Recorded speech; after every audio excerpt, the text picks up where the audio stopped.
देखिए आज विधानसभा का घेराव किया और इन अभ्यर्थियों को विधानसभा गेट से भरकर ले जाया जा रहा है। आज बुरी तरीके से उत्तर प्रदेश सरकार की ये पुलिस बर्बरता कर रही है, जहां पर उत्तर प्रदेश सरकार कहती है बेटी पढ़ाओ बेटी बचाओ। तो आज मैं इसे यहाँ पर जो बेटियां आई थी उन्हीं बेटियों से इनकी पीड़ा को पूछना चाहता हूँ।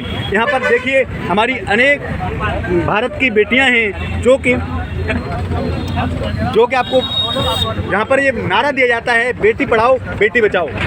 आप 69,000 शिक्षक भर्ती में सर तो लिस्ट में सिलेक्टेड कैंडिडेट है सर।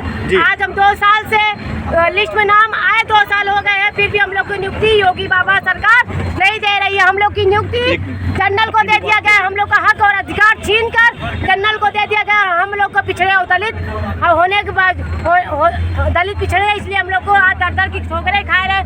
पुलिस प्रशासन हम लोग को मार रही है, हम लोग को नंगा कर रहे हैं सड़क के किनारे। हम लोग को जानवरों की तरह इस गाड़ियों में भर भर के हम लोग को इको गार्डन छोड़ने के लिए जा रही है। देखिए एक तरफ जहां भारत सरकार या उत्तर प्रदेश सरकार एक नारा दे रही है बेटी बचाओ बेटी पढ़ाओ, नहीं इन लोग का नारा दूसरा होना चाहिए। बेटी मारो, बेटियों को नंगा करो।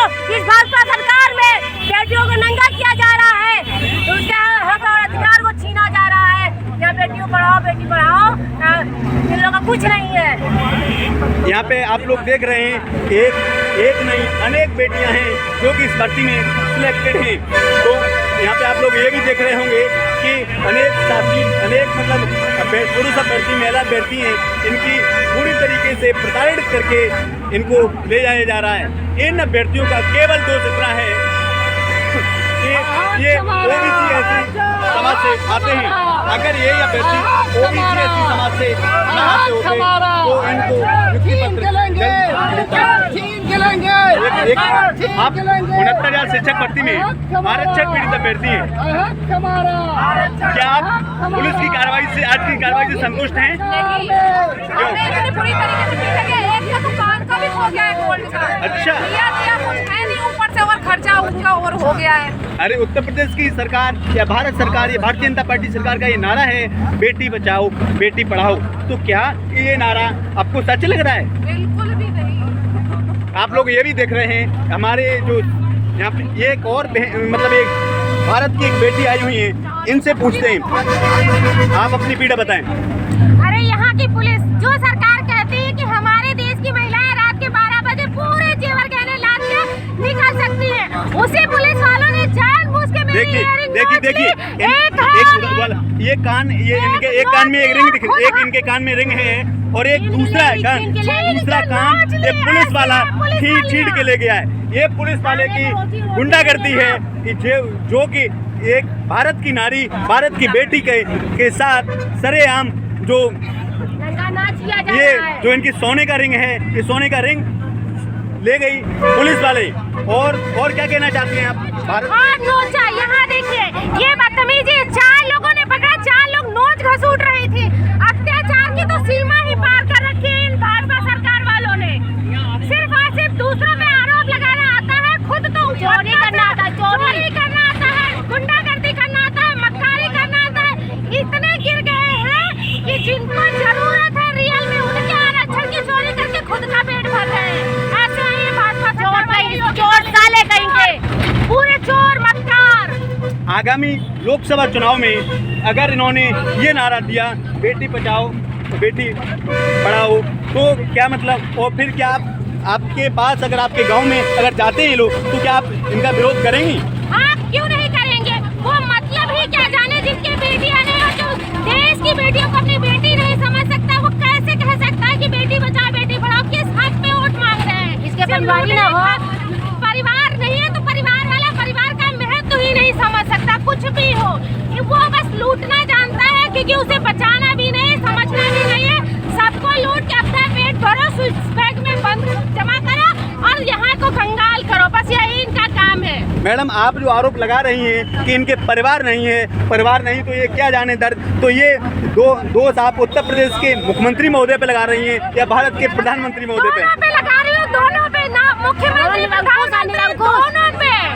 ये तो कहा जा रहा है कि उत्तर प्रदेश के मुख्यमंत्री हैं वो एक संत हैं, लेकिन क्या अगर संत होते तो ऐसे अत्याचार नहीं करते।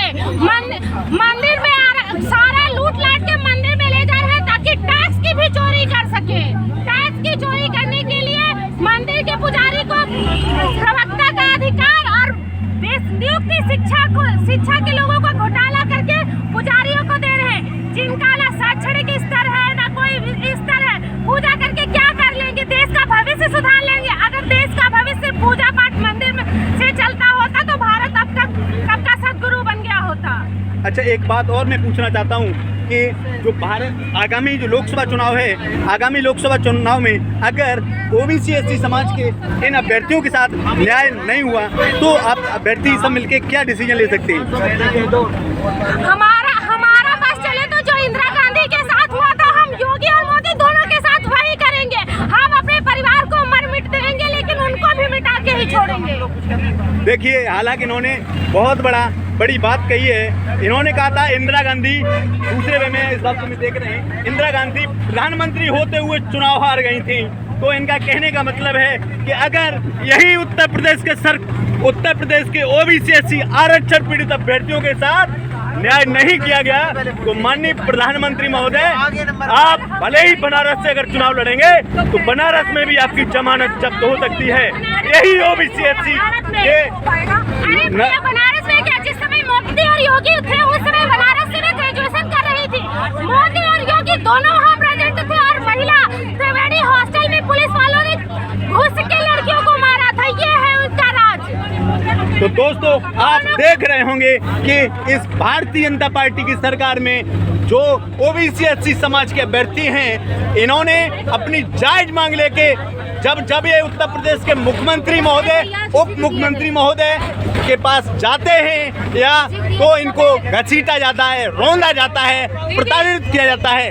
आपका बैग ना जो आगे वाली बस है उसमें है।